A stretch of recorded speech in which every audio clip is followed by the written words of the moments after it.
All right. Good morning, everyone. My name is Fredrik Albritton Jonsson. I am the interim chair of SIGU and one of the co-organizers of this panel.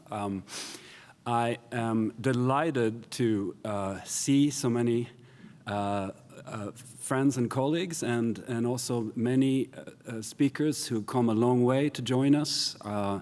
This is one of the most exciting days of the year for me. I'm just thrilled to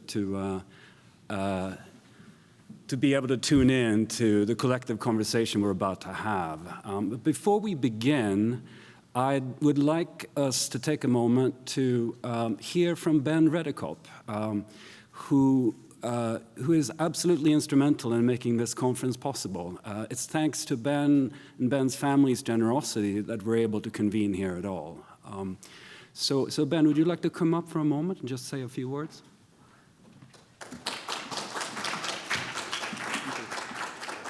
Thank you. I'm going to set the timer here so I don't eat up our panelists' time too much.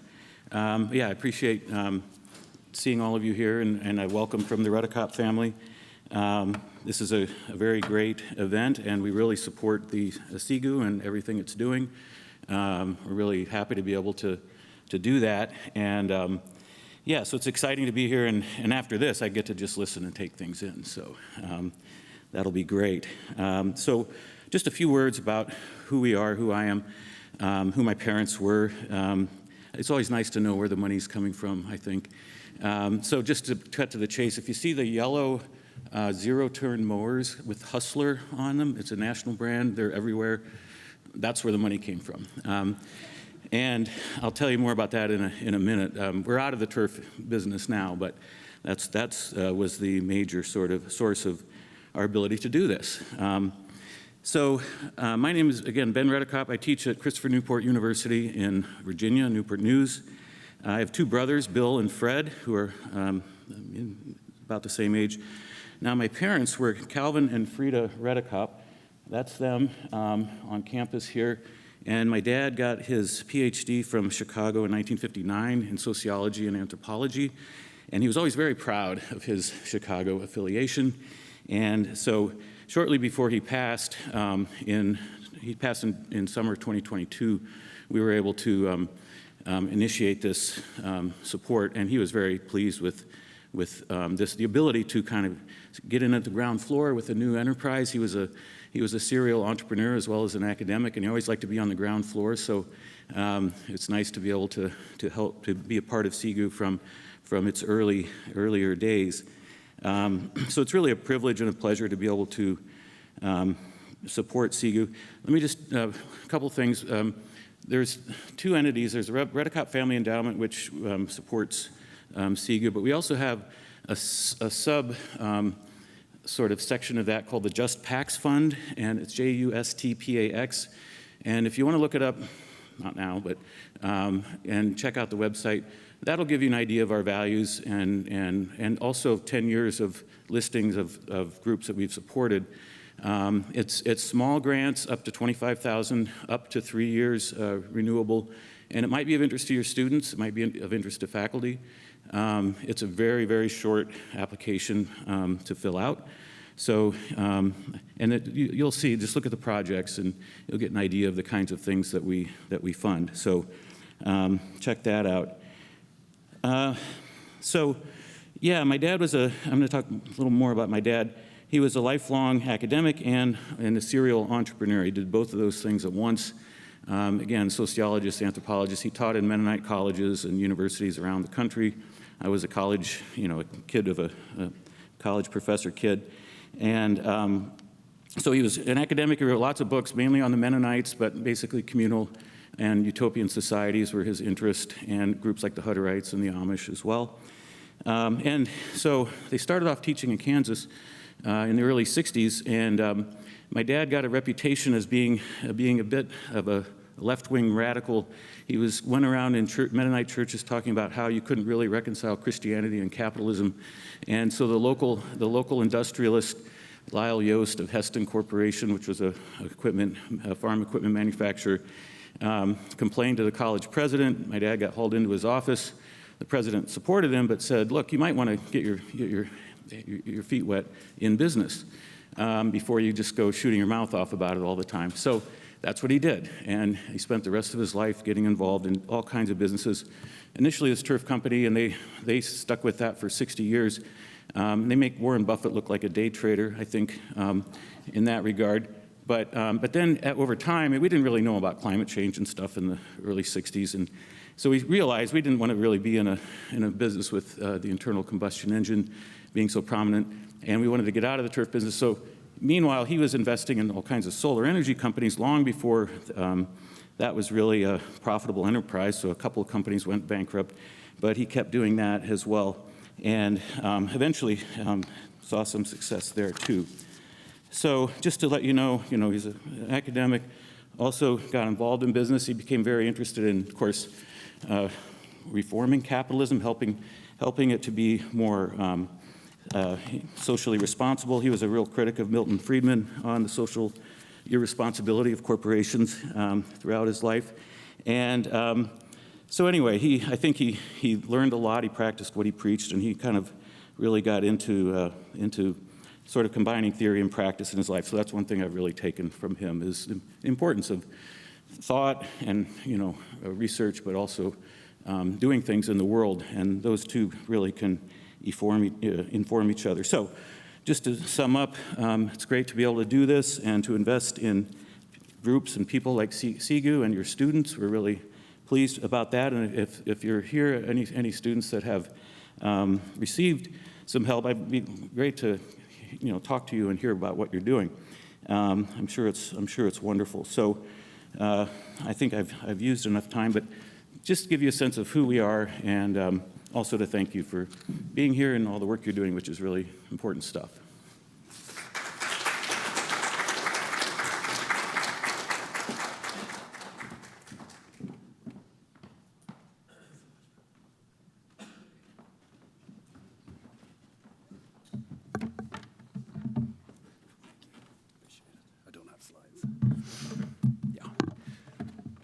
Okay, thanks so much, Ben, for telling us a little bit about your dad and your role in this. Before we begin, I know you're all eager to get on with the main business here, the panel on planetary commons. Just wanted to say a few words to frame the conference. And for those of you who are new to the SIGU enterprise, just to fill you in on what we're doing and why we're doing it. So SIGU stands for the Committee on Environment, Geography, and Urbanization. Despite the resonance of that name, our locus of concern is very broad. It's best thought of, I think, as a cross-disciplinary project which extends across the entire range of the social sciences and the humanities. So into heterodox economics, history, philosophy, anthropology, political science, psychology, et cetera, et cetera. Now, Neil and I and Sabina debated what to call ourselves about probably 2 years now, and there were many different acronyms in play at one point, I remember, but nothing quite as mellifluous as SIGU came to mind, so that really stuck. But I just wanted to be clear that what unites our group above all, we're all social scientists or humanities scholars, is our recognition that our disciplines collectively have to be fundamentally reoriented in the face of the planetary emergency we face. And we take this to mean that we have to go back to the basics, to the origins of the social sciences to do this. Since the days of Marx, of Durkheim, and Weber, the social sciences have taken an aggressively abstract view of nature, of the natural world, of the environment, of the Earth system, whatever you want to call it, which is fundamentally anthropocentric and arguably Promethean, where nature simply has the role as a storehouse of resources at man, capital M, man's command, with really only a marginal role to play in human affairs. So this abstracting impulse, we argue, is central to economics, quite obviously, but also sociology anthropology, history, and psychology from their formation. So what's at stake in SIGU is nothing less than to undo the damage of this false move made at the origin and rethink the basis. It's, by the way, hardly a coincidence that this abstracting impulse emerged at the same time and was intimately connected with a cult of infinite economic growth that is arguably behind the planetary emergency we face. So, SIGU was founded to counteract this tendency through systematic work of critique and reorientation, to create a space for conversation across disciplines that resists anthropocentrism and cornucopianism, and that embraces three central pillars: biodiversity, decarbonization, and environmental justice. Our annual conference is the moment when we get to think really big about this challenge, to experiment and explore in a conversation over 2 days. And I think the topic of the commons is a really good place to start for that kind of conversation. Very often the problem of the commons gets reduced to a question of use and distribution. Say Garrett Hardin, The Tragedy of the Commons, I'm sure you're all familiar with, or Elinor Ostrom's critique of Hardin, Ostrom's concept of common pool resource management, a communal rule-based system aimed at ensuring optimal use and fair access. Now, as sophisticated and interesting as Ostrom's critique of Hardin is, it's, I think, very important to notice that they in fact share deep common assumptions. In both models, the work of water and soil, the role of climate, biodiversity are occluded. They are made invisible in favor of a strictly utilitarian and anthropocentric conception of welfare and the order of the universe. Against the whole tradition of modern science, social science, we might posit an alternative conception of the common good, of the commons, rooted not in specific legal and historical categories of human use, although those might come into play, but rather in the underlying centrality of the non-human in all things. For example, the concept of the planetary commons, carbon sinks and other Earth system processes, their role in maintaining the habitability of the Earth. Think of plankton, phytoplankton, as a kind of engine of oxygen production and carbon absorption, the basis of the food web in the seas. Or, instead of scaling up to the planet, scale inward and think about the evolutionary microbiota inside all of us. The life of evolution, the life of bacteria, of microorganisms, the miniature world that sustains life, arguably the real center of biodiversity on Earth. Now, it's entirely up for grabs what kinds of rules, what kind of regime might govern a new order based on this reorientation.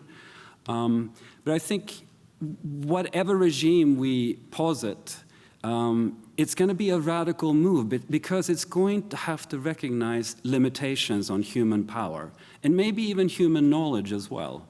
Maybe possibly even a retreat to make room, to restore, to repair, right? Now, you might think of the sciences as basically handmaidens of capitalism, as instrumental, as weapons of the rich against the poor.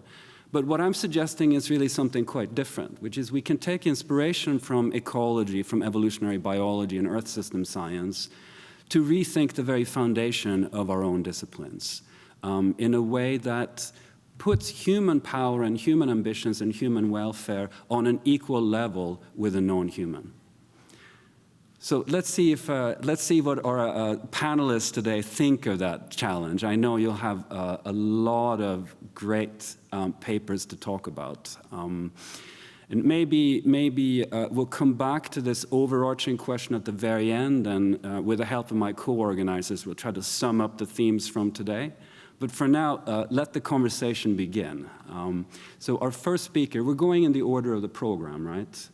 Yes, our first speaker. So I'm going to be up here moderating by introducing each one in turn, and then you come up, each speaker comes up in turn to give the talk, and then when we're all finished, we'll sit down over here, right? Carlo, do I have that straight? Okay.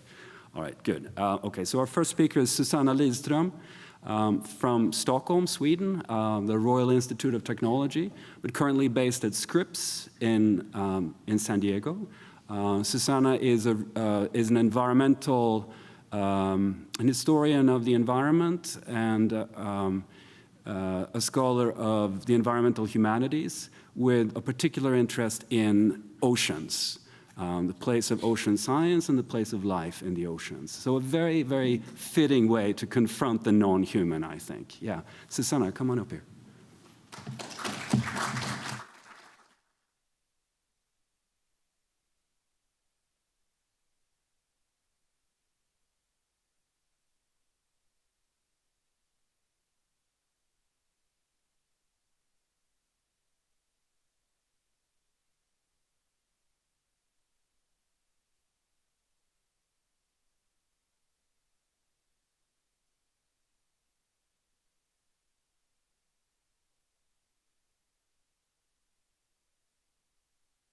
Fredrik.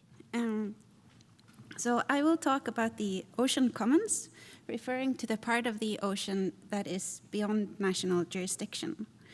In the first part of my talk, I will outline how the ocean commons have been diminished, depleted, and distributed, especially through the United Nations Law of the Sea.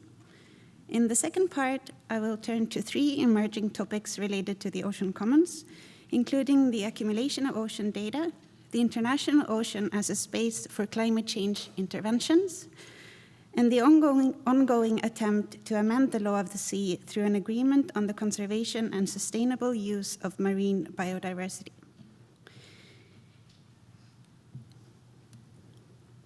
So for most of recent history, the global ocean was considered under the principle of the freedom of the seas set out in 1609. This changed in the second half of the 20th century with the negotiation of the UN Convention on the Law of the Sea between 1958 and 1994. UNCLOS developed in response to perceptions of the ocean as a new resource frontier, where resources were seen as becoming accessible with advancements in science and technology. This was especially the case with the discovery of minerals on the deep seafloor, which you can see here, and which were seen as a very promising new industry. This perception was soon paired with concerns around who would be allowed and able to exploit and benefit from this new resource base. Helen Rose-Wadowski has described this shift as UNCLOS reframing the ocean from a resource frontier to a site for resource competition, shaped by the context of decolonization and related perceptions of resource scarcity. So one of the most important outcomes of UNCLOS is a division of the ocean into different zones, each associated with a different legal regime. You can see all these zones here. So first, UNCLOS extended territorial waters from 3 to 12 nautical miles from the coast. You can see the 3 on the top left, extended to 12. Second, it introduced the novel concept of exclusive economic zones, which made it possible for states to claim jurisdiction up to 200 nautical miles from the coast, claiming fishing rights, for example, in these areas. Third, UNCLOS separates the seafloor, which it refers to as the area, from the water column referred to as the high seas. National jurisdiction can be even further extended on the basis of what is referred to as the extended continental shelf on the seabed, so national jurisdiction can go further on the seafloor than in the water column. So the continental shelf plays a dual role in UNCLOS as both a geological feature and a legal concept, so that states with the scientific and technological capacity to determine and argue for their extended continental shelf can also claim the right to exploit resources on this seabed. Fourth, UNCLOS defines the seafloor beyond national jurisdiction as the common heritage of humankind, and I will return to this in a minute. The zoning performed by UNCLOS diminished the size of the ocean commons by about 40%, and this number is rising as more and more countries claim the rights to their extended continental shelves. So the top image here,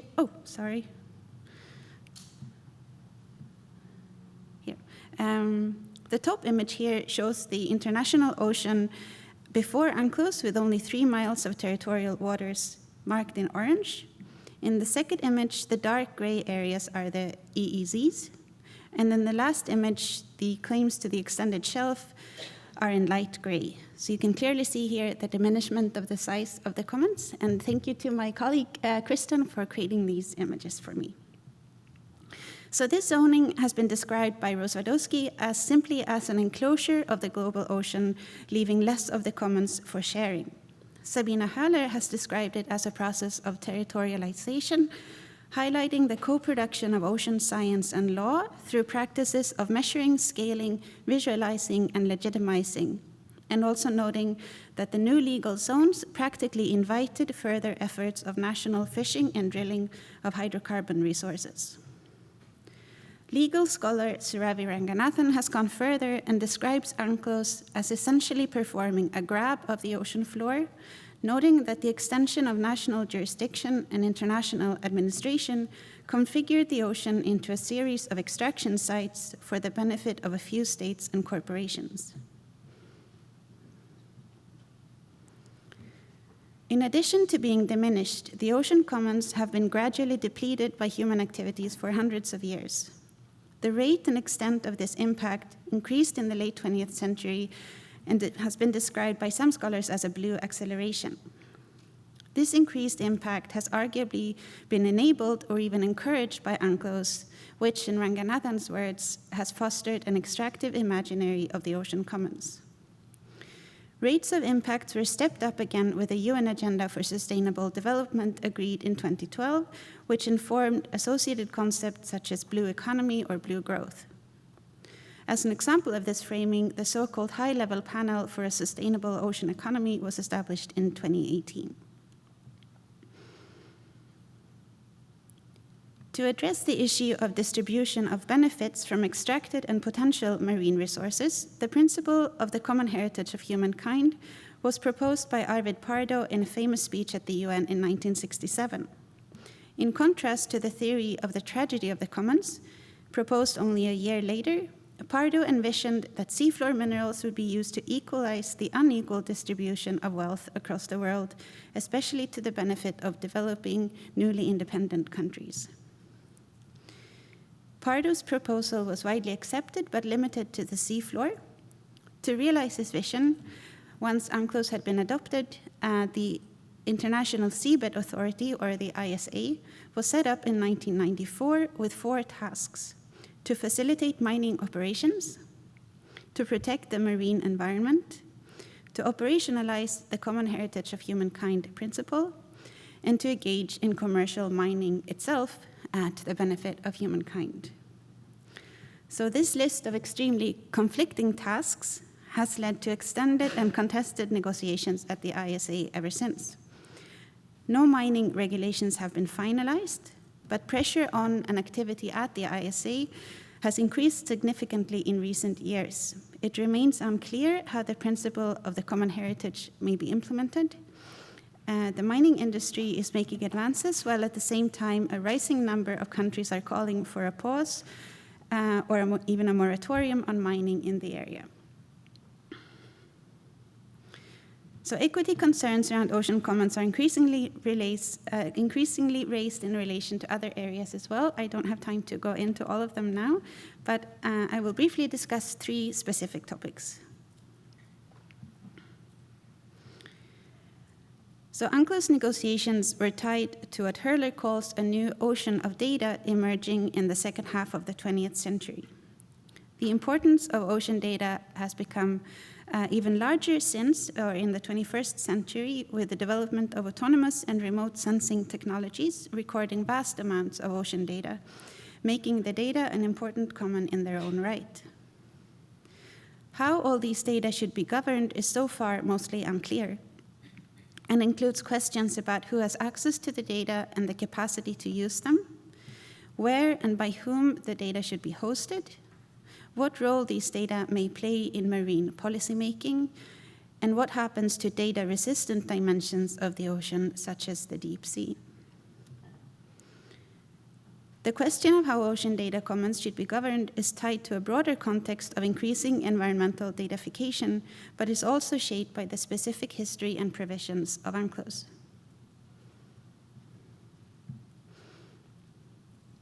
I also want to mention the role of the ocean commons in climate change mitigation.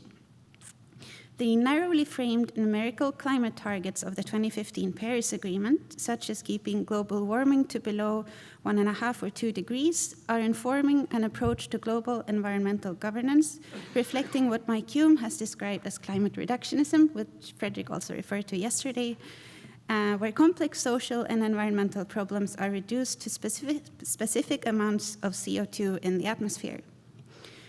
This approach informs proposals for climate change intervention in the form of geoengineering, including an array of strategies for marine carbon dioxide removal, which you can see on the image here. There are a vast number of different approaches.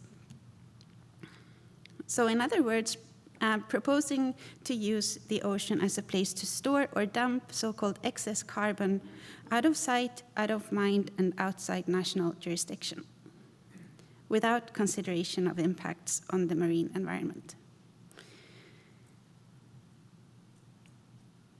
The last thing I want to mention is the ongoing attempt to amend UNCLOS through an agreement on the conservation and sustainable use of marine biodiversity beyond national jurisdiction, or the BBNJ agreement, adopted in June 2023 and currently ratified by 4 parties. The last time I checked, anyway. So the BBNJ agreement has 4 parts, including marine genetic resources, marine protected areas, technology transfer and capacity building, and environmental impact assessments. So while UNCLOS was shaped by the prospect of mining the international seafloor, the BBNJ negotiations were largely informed by rising commercial interest in marine genetic resources. There were disagreements on whether to extend the principle of common heritage of humankind from the seafloor to the water column.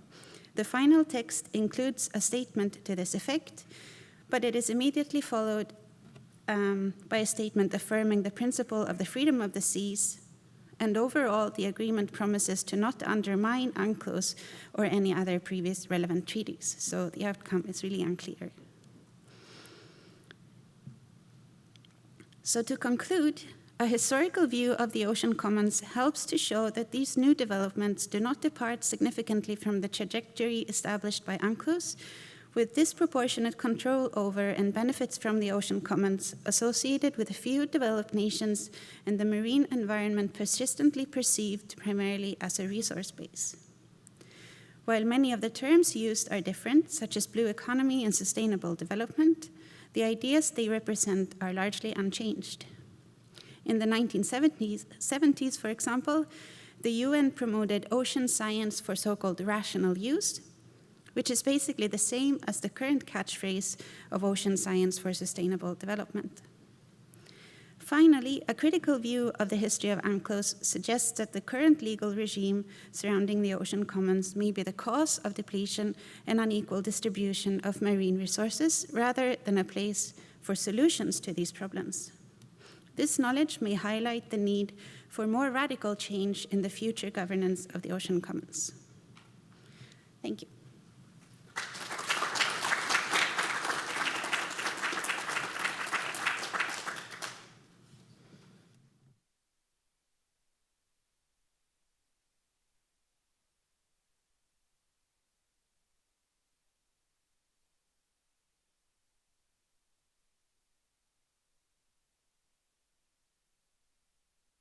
I have to say, it's a slightly perilous task to get up and down from this podium.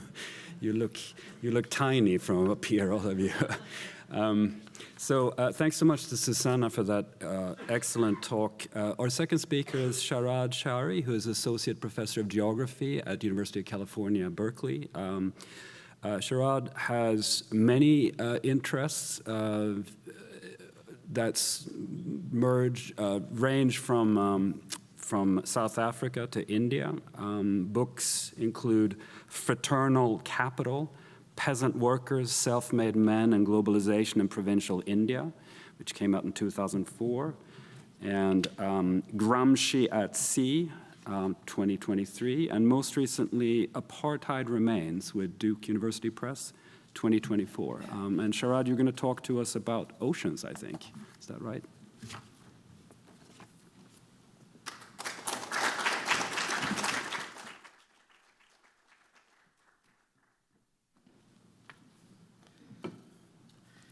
It is a bit perilous, and I actually feel like I should talk for a few hours here with all these flags and eagles at top flags. And sorry, give me a second. Yeah, exactly.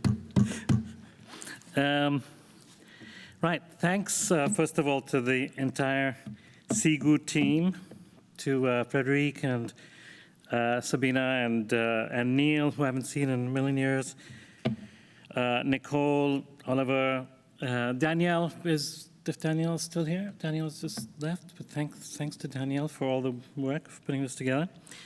So my brief paper, it's called 3 Scenes of Commoning and Destruction, and I begin with a line from the late Srinivas Aravamudan, paper called The Catachronism of Climate Change.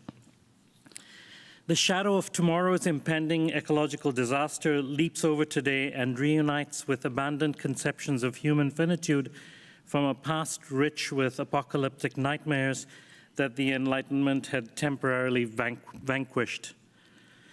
This passage from the late Srinivas Aravamudan proposes a specific critical attention to a determinate future in relation to prior sociocultural forms rich with apocalyptic nightmares, only temporarily vanquished by Enlightenment certitudes about reason, progress, or the struggle for eventual and general human, if not more than human, liberation. In a recent pamphlet, Gramsci at Sea, I reflect on this passage to consider Antonio Gramsci's leitmotifs or forms of thought as performing a similarly cautious, recursive form of critique that attempts to hold on to Marxist hopes for a future in common. But as we think during this genocidal war in Gaza, the abstract invocation of hope sits uncomfortably alongside attempts to obliterate Palestinian life. The invocation of hope, particularly for the purposes of a discussion on commons, clouds our capacity to face the dialectics of commoning and industrial destruction more squarely. I think that is our central, I think we all think in different ways that's our central question. In this position paper, I reflect on 3 scenes that have something to offer our capacity to engage these dialectics. The first 2 are from a history of commoning in the Indian Ocean city of Durban, and the making of a contradictory Indian commons that exploded its racial trappings in an event I think of as the South African Commune, an event of incredible power and possibility. And the third is a crucial point in Herman Melville's Moby Dick, the beguilingly encyclopedic text forced reluctantly into the genre of the Victorian novel, but which is a more fitting work for an unraveling world, a most fitting work. This is a moment in which the young black mariner Pip falls into the ocean somewhere near Java and is for some time abandoned by his shipmates. Pip's terrifying submergence is a précis, I think, of all scenes of commoning and destruction. So the first scene, Durban, 1920s. In the early 20th century, a remarkable event transformed the Indian Ocean city of Durban, a city imagined by its colonial inhabitants as a white city, while this imagination was consistently confounded by the presence of a mixed black working class. Official fear and loathing was focused steadfastly on an Indian mercantile class, beautifying and transforming the central zone around the Grey Street Mosque complex, colloquially thought of as Durban's Kasbah. and the most magnificent Art Deco buildings now in disrepair. What City Hall did not notice was a slow and steady process of spatial change taking place in Durban's peripheries and interstices, where former indentured laborers, racialized Indian in South Africa, long before their counterparts became Indian in South Asia, where these denizens planted Indian fruit and vegetables in market gardens, supplied the city with cheap produce, fought for a central market, and when social reformers came from India to stamp out their forms of syncretic religiosity, for instance, Hindus and Muslims were together during Muharram. There's a decades of official hostility. In the face of that, in the interstices and peripheries of the city, these subalterns who had decades earlier been indentured laborers, many of them, they built an infrastructure of religious and social association across spaces of habitation and circulation, bringing together and knitting together neglected zones of the city, and supplying the city with cheap food as well. So that's also a reason why they're, kind of ignored, and it's kind of a convenient form of ignoring a process of space making that I pose as making a parallel city, an Indian Durban, whose sights, sounds, and smells remain viscerally present today, despite a long and now completely ruined imagination of a white English city on the Indian Ocean. These spatial practices were a kind of commons making, but of a racially exclusive Indian commons that laid the basis of for a tradition of Indian progressivism and community uplift, alongside the dispossessions and spatial transformations of industrial Durban. Yet these contradictory commons would be radicalized by some in solidarity with a wider landscape of black politics in the revolutionary 1970s and 80s, particularly as forms of Indian association and organization were never banned or subject to brutal repression in the apartheid era. So this first moment is about a slow and patient it's about the slow and patient labor of commons making in the interstices of racial capitalist state violence, and one of the unintended outcomes. A key victory of Durban's working class is a covered market at the heart of the bustling city, where African women, informal traders, continue to transact in safety and security at the heart of this city. So it's quite an unintended outcome, and it is a kind of a product of this history of space making. The second is Durban in 1972-73. And in the ensuing decades, there's also something else which I can't get into, which is a long history in which the state steps in it's actually also germane to this topic, the state steps in forms of biopolitical government and territorialization, in many ways, and one thinks that if anywhere on the African continent, apartheid South Africa would be the place that the state has the capacity and the financial means and the political will to coercively transform space and population. And the longer story I tell across the entire 20th century is that that process was actually constantly fraught because it had very little knowledge of what was happening on the ground. It actually sowed more contradiction and actually created the grounds for ongoing struggle, including, crucially, struggles on the terrain of the biopolitical, and in prosaic terms, struggles over public health, struggles over planning, all these sorts of instruments of biopolitical fantasies, actually, of biopolitical transformation of population and territory. And so some of the foot soldiers of these struggles were radical social workers, radical nurses, radical healthcare workers, and they come back to us, of course, in our time in various ways.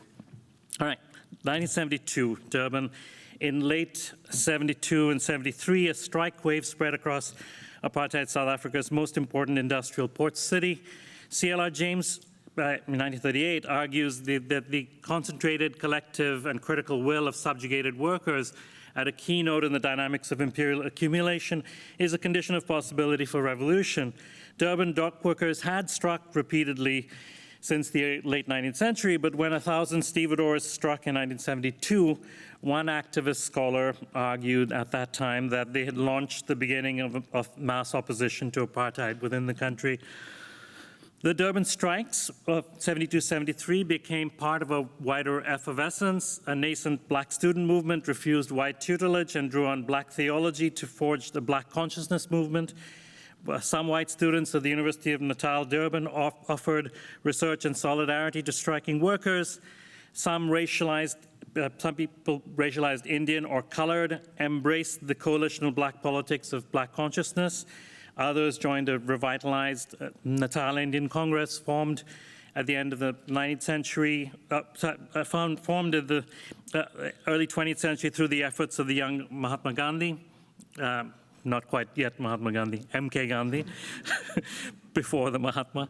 Two figures epitomized this moment of political possibility. Rick Turner came to Durban from Paris in '68 with its revisionist Marxism and utopianism in the street. Steve Biko emerged from the black student movement as the central figure of black political self-expression, while the leadership of the African National Congress and the South African Communist Party were banned, jailed, or exiled. Like Frantz Fanon, both Turner and Biko were drawn to Africana radicalism that sought to bridge Marxism and existential phenomenology. They saw liberation as a process of radical transformation of the racialized self. Their bannings and murder by the apartheid state, Biko in '77, Turner in '78, added to their aura. But the wider revolutionary atmosphere borrowed from several streams: New Left Marxism, existentialism, Africana thought, utopian Christianity, prompting young people to experiment with new forms of life in embodied, lived, and intimate ways. I engaged this moment of collective political invention substantively in Apartheid Remains, which actually came out today, strangely. But I point to just a couple of things. None of this was directed by the banned, jailed, and exiled movements. And importantly, also a key study on the strikes cites a worker exclaiming, "This thing comes from God." And I think this is an important insight from a worker coming out of this movement. I call this the theological political moment in South Africa's revolution, the revolution that was and wasn't. For the way in which, to paraphrase Judith Butler on Walter Benjamin, the messianic flashes within historical time to express the transience of all worldly things, racial neighborhoods, racial selves, apartheid, even racial capitalism. Third, if these were experiments in forging life in common, their power was not in forging enduring forms, but in a luminously evanescent experiment in abolition. Fourth, this experiment emerged at a port city transformed in multiple ways through the legacies of the Indian Ocean. I suggest that for a moment, the submerged legacies of the Indian Ocean rose up to accompany the Black Atlantic in a set of revolts that may have been key to the unstoppable internal struggles that ended, at least apartheid in the formal sense. As a site of commoning, this South African commune is only apparent through a dialectical method, attentive to a fleeting event, one that might convey the ways in which oceans carry and link forms and fronts of struggle on an oceanic planet. A final scene, the third scene in this paper, punctures the most radical Enlightenment hopes that this might necessarily be the case. So this is now part 3, Pip, somewhere off Java, 1830s or 1840s, somewhere then. Consider again Aravamudan's charge that determinate futures bring the return of apocalyptic forms. Melville wrote Moby Dick with the account of specific mariners' disasters at hand, and his book is replete with figures who carry on their person prior nightmares. One such figure is young black cabin boy Pip, a figure who has captured the attention of black critics like C.L.R. James and the contemporary artist Ellen Gallagher. Pip enters Moby Dick as a jolly figure who, accompanied with his tambourine, enlivens the polyglot division of labor on the Pequod's deck. This is while the Pequod is in the Atlantic, and this is actually the Moby Dick that C.L.R. James is enchanted with in The Mariners, Renegades, and Castaways. That's what he reads it for, a kind of anti-colonial and industrial ocean with its radical potential. That's really what then inspires Marcus Reddick, all these figures, right? Okay, let's pick, but that's the Atlantic. And in the Atlantic, the Pequod traverses and the making of an industrial ocean, an industrial colonial ocean, actually. As the ship rounds the Cape of Good Hope, the ocean's histories recede. And in fact, most of the journey of the Pequod is in the Indian Ocean. The high seas are now far from the Tao, the Islam, and the monsoon. These things are distant from Melville's historical imagination as well. The ocean asserts its liveliness through monstrous forms, but there's an important moment near the Straits of Malacca where the Pequod is interrupted by a Grand Armada, that's the chapter, a Grand Armada of sperm whales in formation around a placid lake where mother whales nurse their calves. It's a differently gendered moment in an overwhelmingly masculine and homoerotic text, and it is an invitation to a different relation between man and whale. And then, Summer of Java, Pip falls into the sea twice, falls in later thrice as well, if you don't know the end of the book. Everyone falls in except the narrator who lives to tell the tale. And we also have to keep in mind Susanna Lidstrom's wonderful paper as we think about this moment of Pip falling into sea. Also, because if I might add a footnote to Susanna's paper,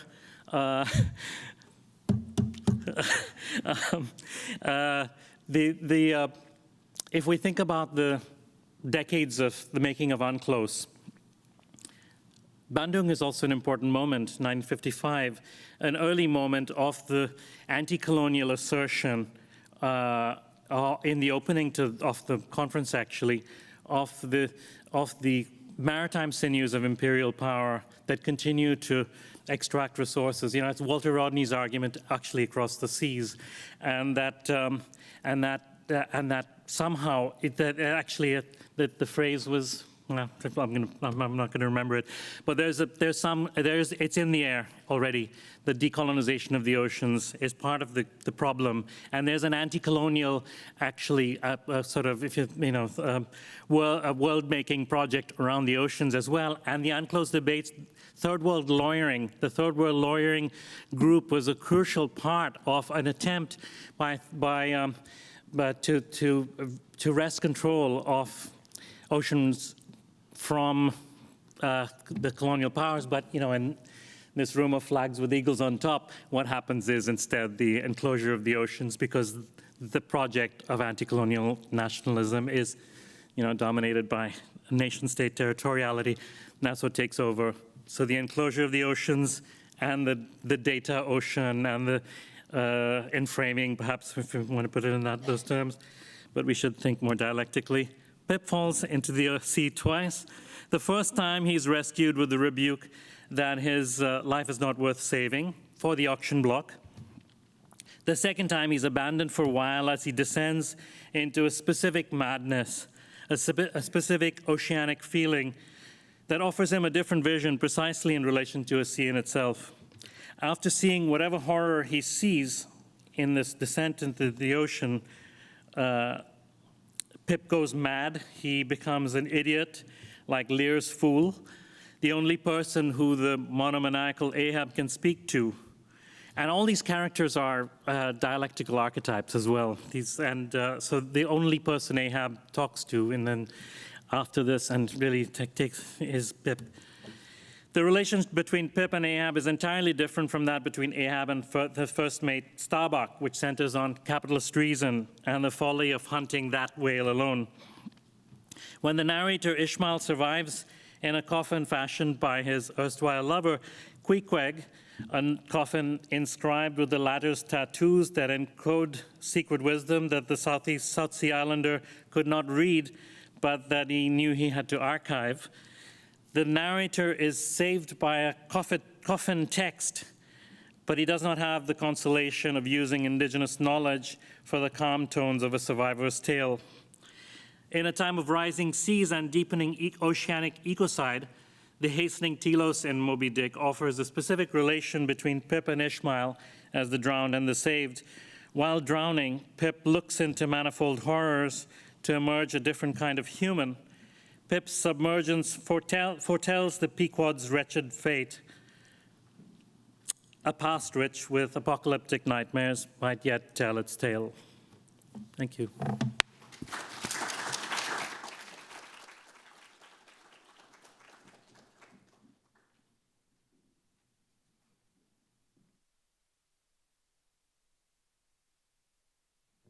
All right, our final speaker is Matt Shutzer, Assistant Professor of History at Duke University.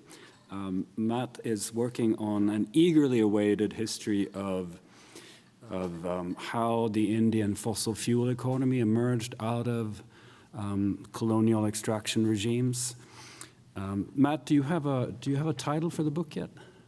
No, but I'm open to many suggestions. Okay, all right. Maybe in the Q&A you can get a few.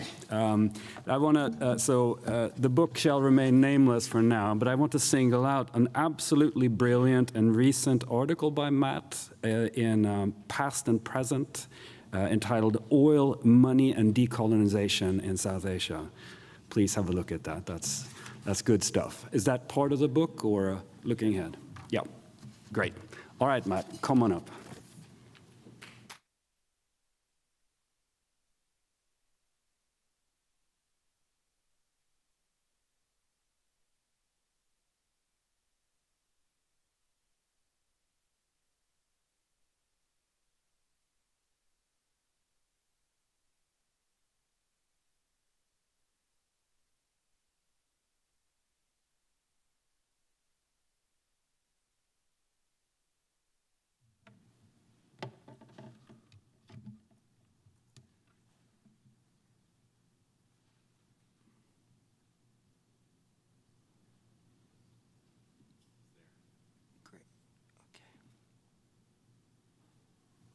Wonderful. Okay, thanks for that incredible introduction. I'm going to talk a bit, probably not as summary, but in some sense kind of bringing together many of the strands that the two previous panelists talked about. But I also would like to begin by thanking all of the organizers at SIGU for bringing us here, to Oliver, Nicole, Sabina, and Fredrik and Danielle. It's really incredible to be here for this, and I'm really excited for the conversations throughout the day. So as Fredrik mentioned, my paper comes out of a forthcoming book on the making of India's fossil economy from the 18th century to the 1970s, the period when India nationalized its coal and oil sector amidst the energy and geopolitical crises of that decade. What I want to talk briefly about today is fossil fuels, but also how we understand the category of sovereignty as a historical and conceptual problem in the formation of ecological commons, both past and present. So the image here, which comes actually from some new archival work, is actually it's an image, sort of uncatalogued photographs of American-owned oil infrastructures in South Asia and the Indian Ocean from the ExxonMobil archives. I don't know, I'm just really fascinated by the photograph. Okay.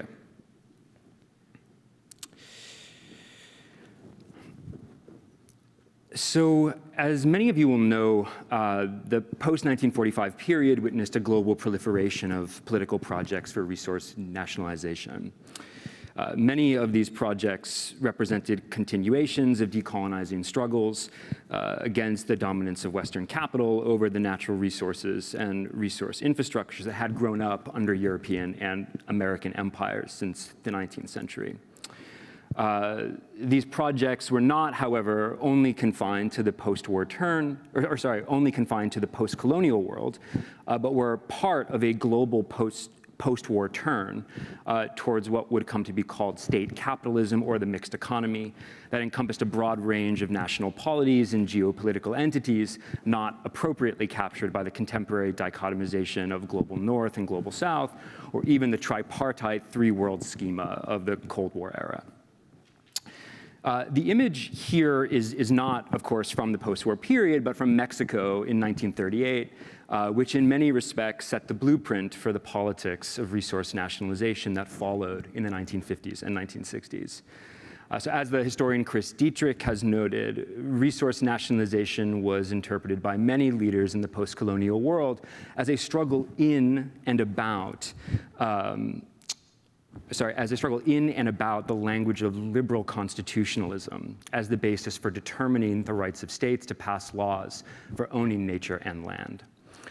So for instance, when the Mexican president Lázaro Cárdenas declared in 1938 the expropriation of foreign capital in the oil sector, he invoked the unfinished work of Article 27 of the Mexican Constitution of 1917, which asserted that the Mexican government, quote, owned the subsoil, including any natural resources discovered below ground, end quote. Expropriation in 1938 was a means of finishing the work that this 1917 constitutional article had first set in motion. Prior to expropriation, Mexican oil had continued to be dominated by the Mexican Eagle Oil Company, a subsidiary of Royal Dutch Shell, and by the American firms of Jersey Oil and Standard Oil under a diplomatic agreement that allowed these companies to continue working oil-bearing areas they had discovered prior to the 1917 Constitution. So this is a dynamic that we will see again, and it happens all over the world.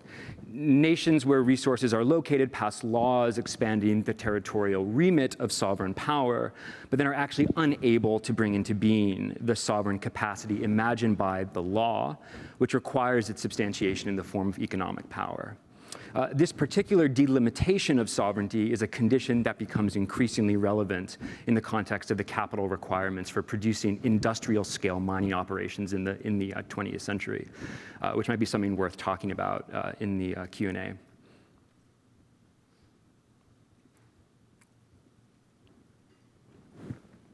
Okay.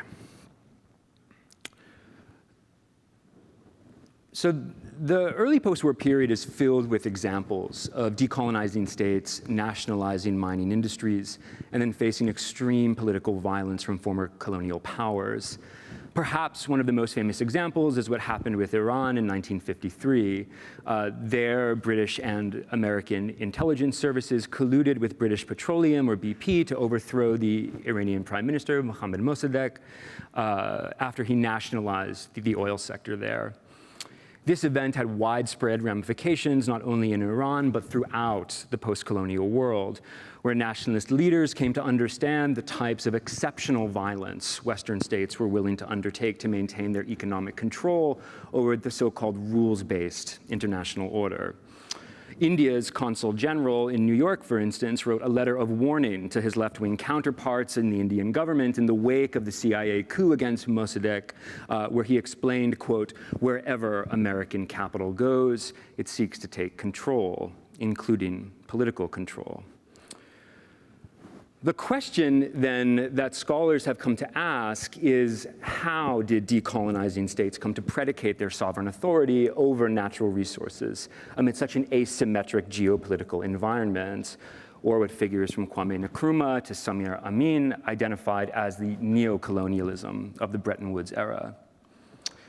One of the most prominent ways of answering that question recently has been to focus on the practices of international law, also sometimes called third world legalism, as Sharad mentioned just a moment ago, that emerged through diplomatic bodies like the United Nations, Bandung, and others. These counter-hegemonic expressions of lawmaking attempted to substantiate a definition of sovereignty that would afford nation-states a particular prerogative over the rights of nature within their own demarcated territories. Most famously, this movement towards an internationalist sovereign politics was expressed in the 1962 UN Resolution 1803, Permanent Sovereignty over Natural Resources, which is often seen, right, as a precursor to the divergent political principles underlying both OPEC's activities in the 1970s, as well as the founding of the new International Economic Order, the NIEO.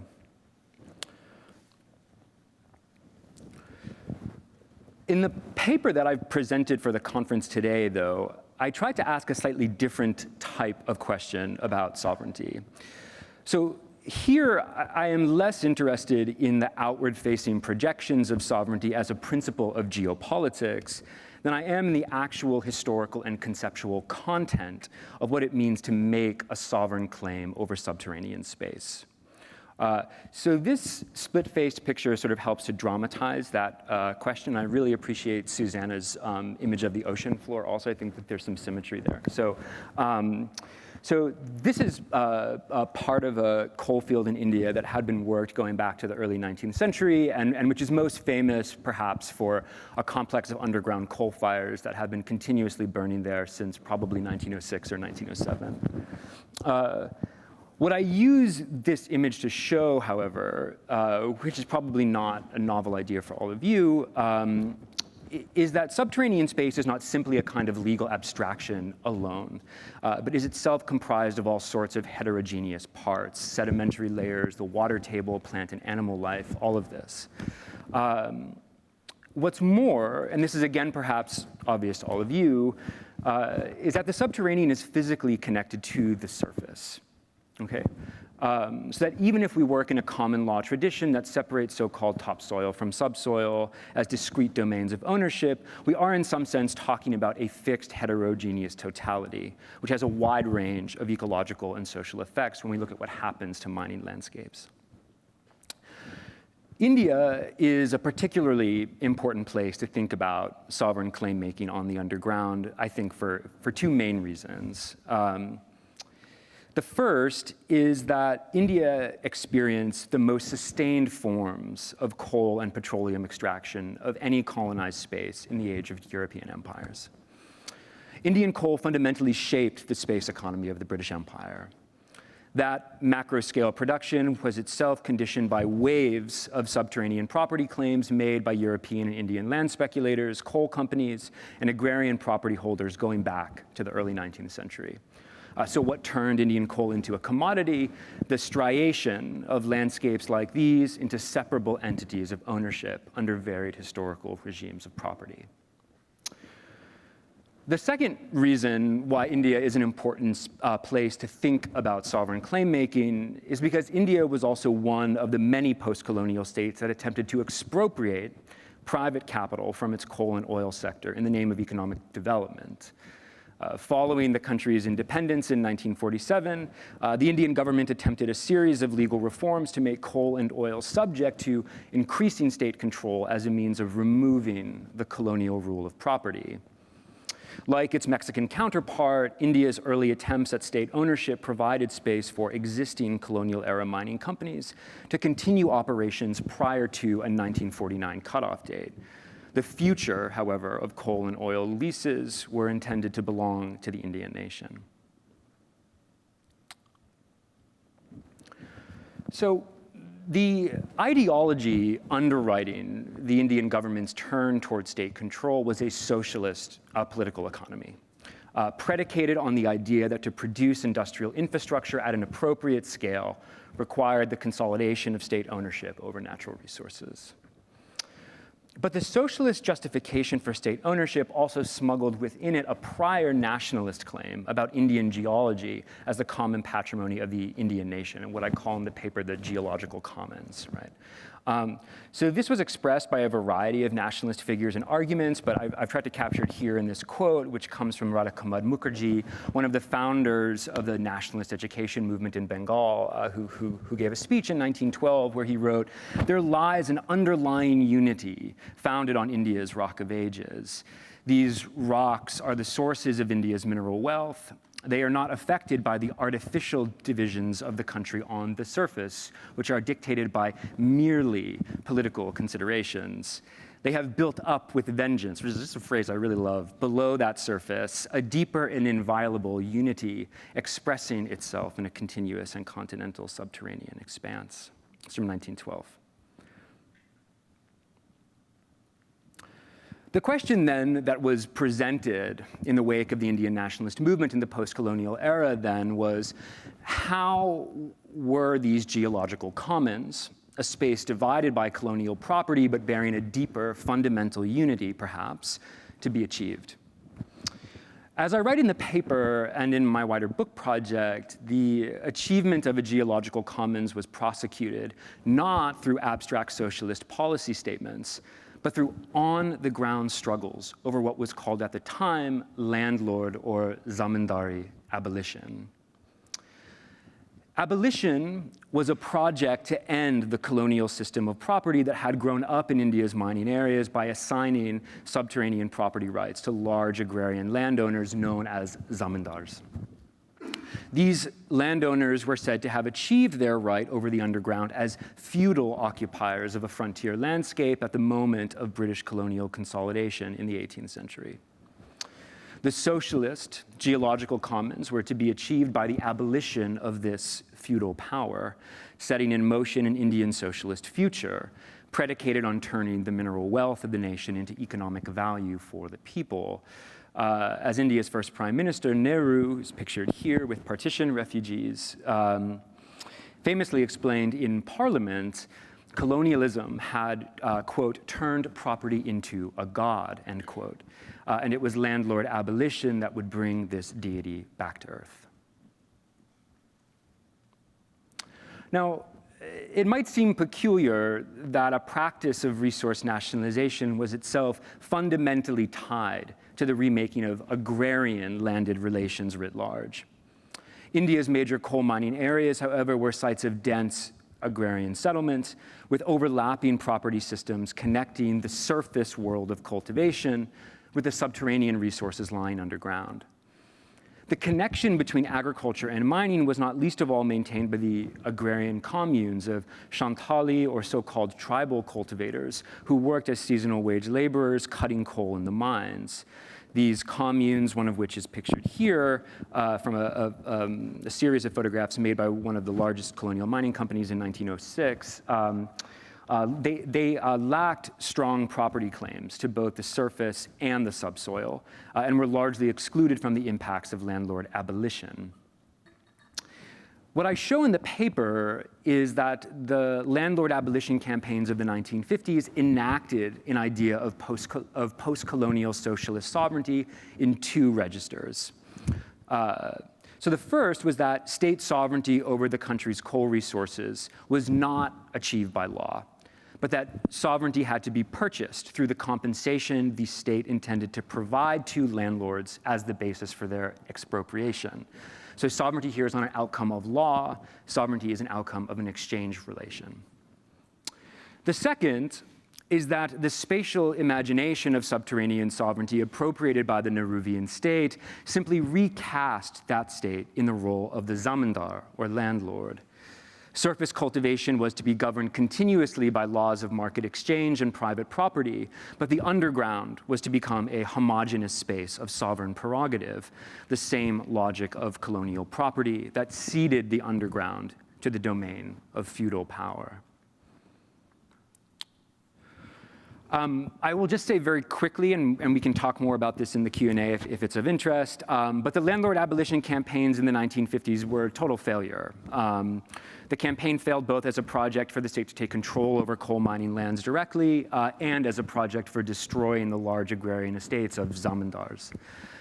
It was really only in the 1970s under Prime Minister Indira Gandhi, pictured here on the right, that the state began an exceptional program of forced fossil fuel nationalization that was cheered on by the World Bank and the IMF. The system of nationalized resources and state capitalist firms created during Indira Gandhi's rule is what launched India onto the energy-intensive pathway of accelerated economic growth that continues into the present. Okay, gonna wrap up here. So what does all of this stuff have to do with our understanding of the commons and our conversation today? So in the paper, I try to sketch 3 implications for us. So here they are briefly, okay? Happy to debate and discuss more. I'm sure there will be disagreements. So the first is that sovereignty is a type of commons. So now, of course, much commons literature insists that practices of commoning by definition take place beyond these states. And that might be true, perhaps. But at its very core, the notion of commons implies a political determination about the collective use and distribution of resources. It also implies a spatial framework through which such practices might unfold and how the notion of political community and nature's use might itself be expanded or defined. However critical we might be of the history of decolonizing states to create regimes of resource sovereignty in the post-war period, I think we have to reckon with the fact that these sovereign-making projects were attempts to create commons out of a world dominated by empire and private property. If our definition of commons exceeds a logic comparable to that of sovereignty, I think that we should be clear how and in what specific ways. In thinking with these histories, the second thing I feel we need to recognize is that practices of nationalization or state control were never fully separable from the market. Fossil fuel nationalization in India accelerated forms of marketization and labor productivity in other areas, as well as generating vital forms of state tax revenue, a process that critics at the time, often socialist critics at the time, called, quote, the marketization of the state.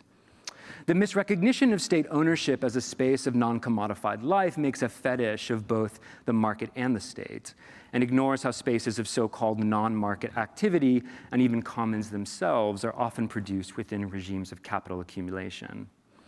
If we see delinking from the market as a precondition for creating a decommodified relationship to nature, this process once again, I think, opens up mid-century questions of economic and now perhaps ecological planning, in which we need to foreground socio-ecological reproduction and restoration as the basis for a system beyond price and profit. Finally, I end the paper by asking how we might contextualize this history amidst new calls by activists and scholars, and SIGO itself, for planetary restoration beyond the 20th century's regimes of economic growth. I want to suggest, with apologies, but with constructive engagement with Fredrik's incredible opening comments, I want to suggest that we might begin to turn away from the critique of mid-century experimentations in socialism and communism as just some other Promethean logic of ecologically destructive accumulation. Not only does this critique function, I think, to dehistoricize the context and content of these earlier movements, but it reduces the past into an ideological sameness that provides few vantages on the present. Instead, I think we need to see the present crisis of the planet as deeply connected to these past and sedimented struggles over sovereignty and resource commons, and the fundamental, if insufficiently answered question that post-colonial socialist regimes pose to the world. How do we craft a global economic order beyond capital and empire? I'll just stop there. Thanks very much.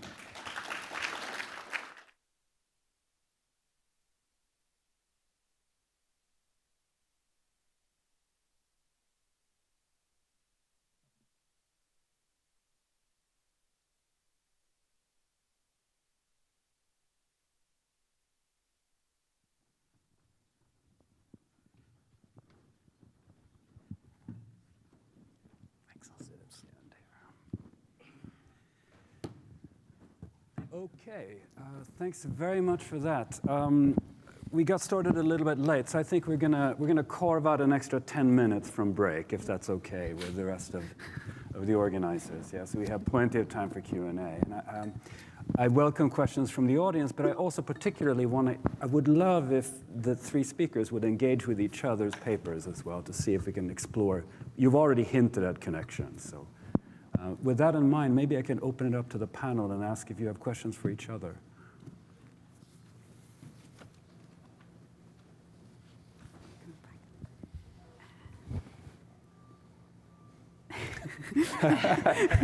Or do you want to take a moment? All right, let's start with you. Okay.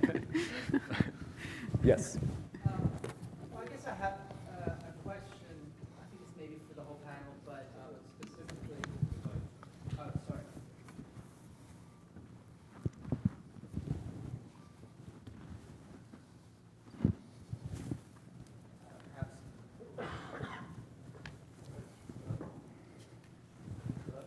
Hello?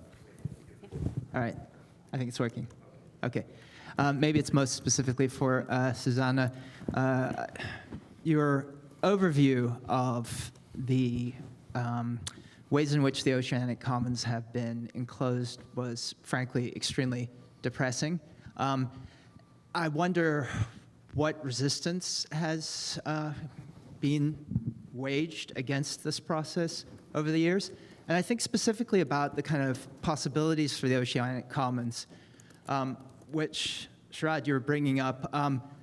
I was talking to a friend recently who's doing ethnographic field work in southern Iran, and he was talking to people who conceived of themselves as Gulfites, who within a generation remembered moving throughout the Gulf region before the discovery of petroleum and the kind of lockdown of national borders. So I guess I wonder to what extent there are some possibilities for resistance coming from non-national populations or fisher folk who think of themselves as disconnected on some level from these forms of enclosure that you traced. Yeah, thank you. That's a very good question. Well, I think there are two problems with regards to resistance. One is, of course, that this part of the ocean is so far from land that a lot of this just goes unnoticed. We were talking yesterday, for example, about how climate and the climate COPs get a lot of attentions, but the meetings of the ISA doesn't get a lot of media attention. So part of it is, I think, is because it's it's so far out of sight, and the other part is, of course, that it doesn't have any nationals to protest, or to defend their, no one lives there. So I would say there has been very little resistance. I think the resistance that existed, parts of it come, I think, from the scientific community. They argue at these meetings for protection and for time to actually research these areas to see what is there before it is ruined. And also, but I guess that's part of a more general trend at the UN. There is some resistance from, I think especially from something called the African group, like the African countries going together, and they have, for example, resisted like some tentative suggestions from the ISA about how this common heritage principle could work. They have forcefully resisted those suggestions. Yeah, I hope that answers your question. Can I jump in Yes. on a couple of things? It's partly a question and partly, I wonder if the legal struggles around this is something that my colleague Samara Azmir puts to me, that the legal struggles around the oceans are sort of, she thinks, they're sort of concluded. I'm not so sure around coastlines, around certain places. I mean, I try to hold on to something in Matt's work which is useful, which is that, or at least on the work Matt has done, it shows us the kind of long-term heterogeneity in rights and the openings that creates for struggle, actually. That it continues to be a terrain of struggle. The ocean is a harder thing to see. Certainly with deep sea mining it is, that's so secretive and so on. Coastlines, I think that the struggle, ocean defenders' struggles are a bit more hopeful, potentially. The South African struggle around in the Eastern Cape was an exciting one around preventing offshore exploration, right?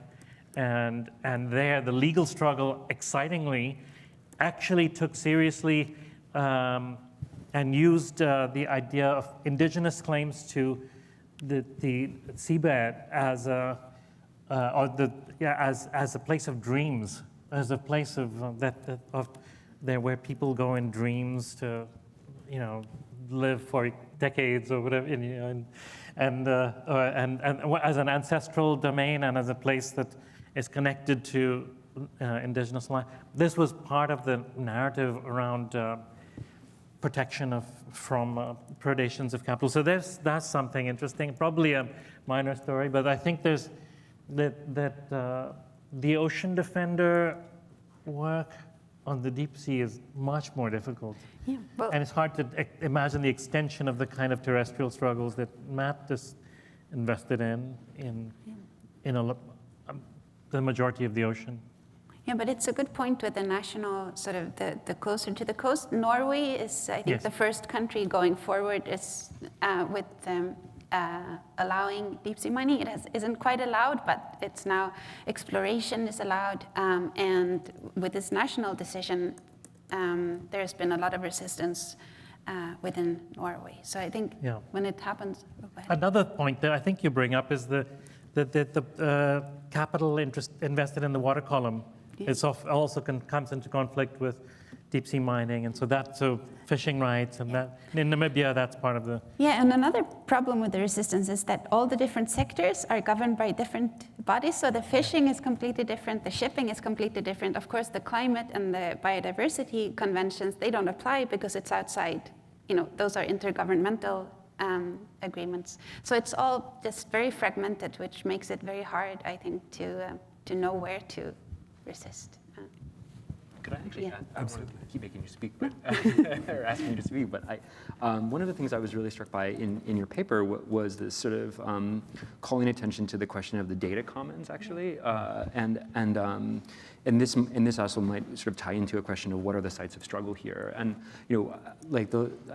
I know a little bit about the kind of advent of Earth system science, specifically around geophysics in the early 20th century, and so much of early geophysical work is actually about ocean mapping, right? And it's fascinating, these connections that this whole terrain of Earth system science, both what kind of defines our understanding of what the kind of climatological emergency is, as well as the sort of the work of remote sensing and geophysical mapping of the undersea is sort of all connected in this way in which not only sort of people who are concerned with the sea, but of course everyone sort of needs to be deeply concerned with how this information circulates and who gets to control it. And yeah. Yeah, it's very interesting, and you could say a lot about that too. I mean, briefly, the problem, as far as I understand it, I'm not a data scientist, but as these amounts of data accumulate, it becomes very hard for the scientific institutions to manage them. And so increasingly, there's, for example, this new World Ocean Database, and it will be hosted by Microsoft. So,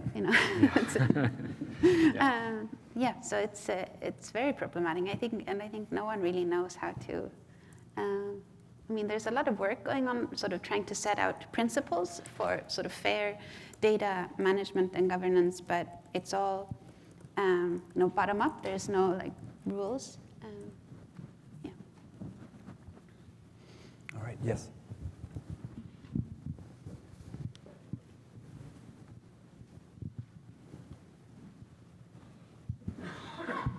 Thank you very much. I really enjoyed it.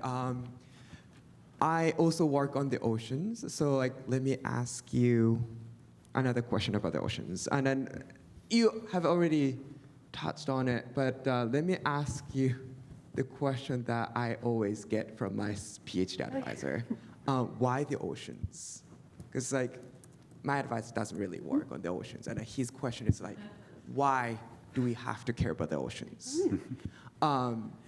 But I'm wondering, in terms of the appropriation of the natural resources, or in terms of the conceptualization of the commons, how does the ocean differ from the land? What kind of unique features or insights does the ocean offer that something that the land does not necessarily offer? Thank you. Well, so why the ocean? I think, I think in social sciences and in the humanities, the oceans are so underrepresented in research. They're just so far behind all the terrestrial, environmental history, for example. Marine environmental history is only 1 or 1.5 decades old. So I think the theoretical framework for understanding all these questions from our perspectives are just very underdeveloped. So I think it's important to address it because the ocean is very important in the planetary systems. The second question, well, I think one part is, of course, the three-dimensionality. I think that's very different for the ocean. I think if you count three-dimensionally, the ocean is like 95% of the habitable space of the globe, and I don't think we have the legal tools are different. Like the separation between the water column and the seafloor, it's entirely superficial. There are a lot of challenges now there are a lot of the marine genetic resources, for example, they often live on something called hydrothermal vents, which is like seeps from underneath the seabed that come out in the ocean, and there are all these bacteria and organisms that live right at the interface of like the water and the seabed. And legally, it's very unclear how to define or describe or to govern them. So I think that's. Aaron?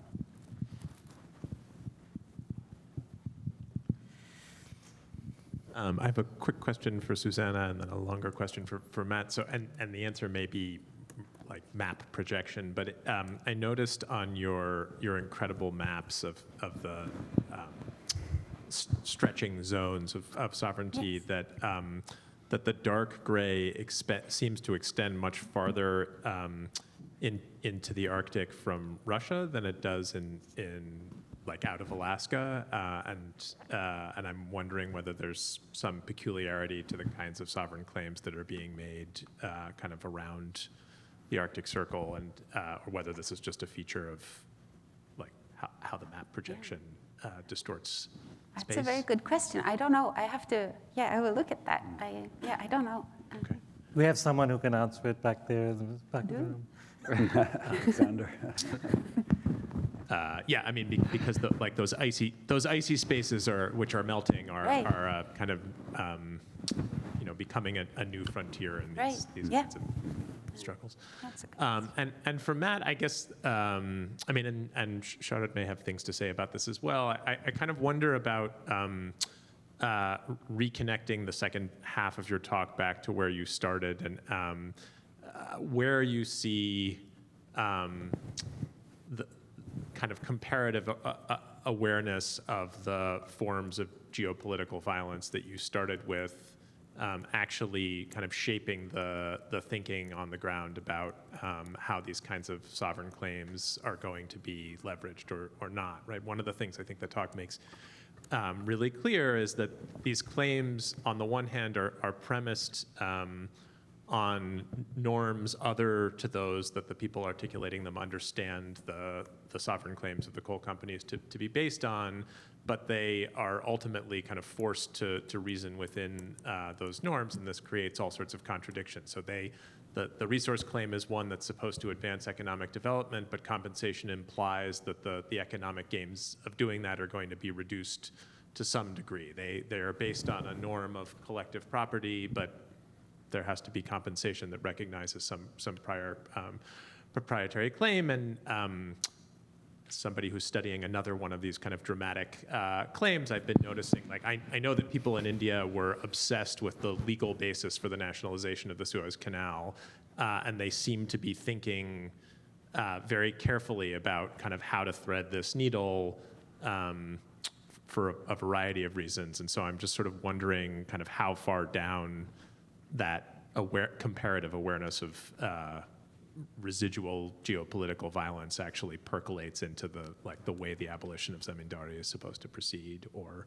the way that claims to urban space are being mediated in Durban in these different moments. Thanks for that question, Aaron. So a couple of things to say, I guess.